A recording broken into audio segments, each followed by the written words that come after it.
ಇತ್ತ ಹಾಸನ ಜಿಲ್ಲೆಯಲ್ಲೂ ಕೂಡ ವರುಣನ ಆರ್ಭಟ ಮುಂದುವರೆದಿದೆ. ಹೊಳೆನರಸೀಪುರ ಮತ್ತು ಅರಕಲಗೂಡು ರಸ್ತೆ ಸಂಪೂರ್ಣವಾಗಿ ಜಲಾವೃತಗೊಂಡಿದೆ.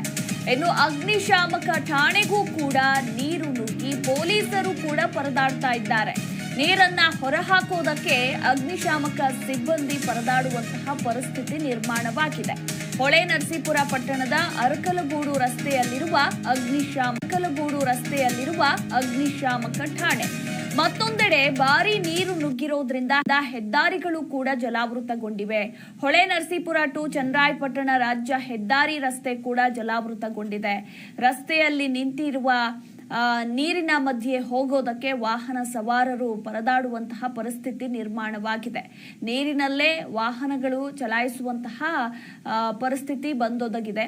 ಹೇಮಾವತಿ ನದಿಯಿಂದ ಮತ್ತಷ್ಟು ಹೆಚ್ಚಿನ ಪ್ರಮಾಣದ ನೀರು ಬಿಡುಗಡೆಯಾದರೆ ಸಂಪೂರ್ಣವಾಗಿ ರಸ್ತೆ ಸಂಪರ್ಕವೇ ಬಂದ್ ಆಗುವ ಸಾಧ್ಯತೆ ಇದೆ.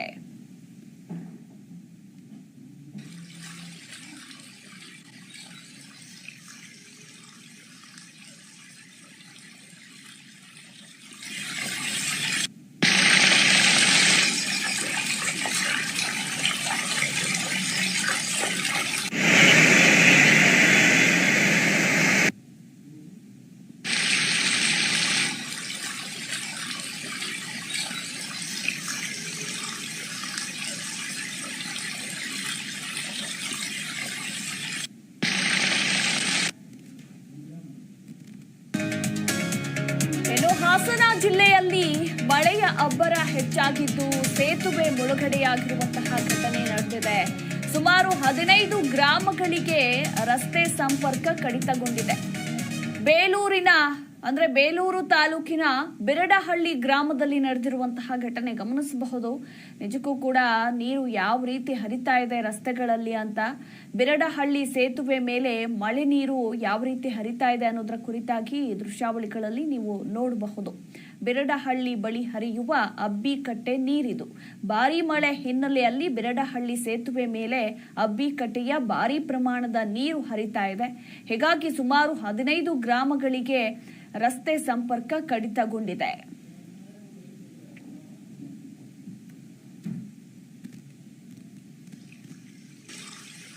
ಹಾಸನ ಜಿಲ್ಲೆಯಲ್ಲಿ ವರುಣನ ಆರ್ಭಟ ಮುಂದುವರೆದಿದ್ದು ಸಾಕಷ್ಟು ಅವಾಂತರಗಳು ಕೂಡ ಸೃಷ್ಟಿಯಾಗಿದೆ.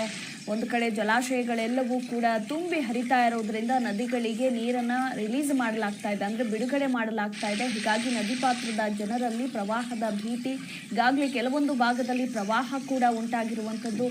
ಇನ್ನು ಇತ್ತ ರಸ್ತೆಗಳೆಲ್ಲವೂ ಕೂಡ ಸಂಪೂರ್ಣವಾಗಿ ನೀರು ತುಂಬಿಕೊಂಡಿರೋದ್ರಿಂದ ವಾಹನ ಸವಾರರು ಕೂಡ ಪರದಾಡುವಂತಹ ಪರಿಸ್ಥಿತಿ ನಿರ್ಮಾಣವಾಗಿದೆ. ಮತ್ತೊಂದು ಕಡೆ ರೈತರ ತೋಟಗಳಿಗೆ ಮಳೆ ನೀರು ನುಗ್ಗಿರೋದ್ರಿಂದ ರೈತರು ಕೂಡ ಬೆಳೆದಿರುವ ಬೆಳೆಗಳು ನಾಶವಾಗಿದೆ ಅಂತ ಕಂಗಾಲಾಗಿದ್ದಾರೆ.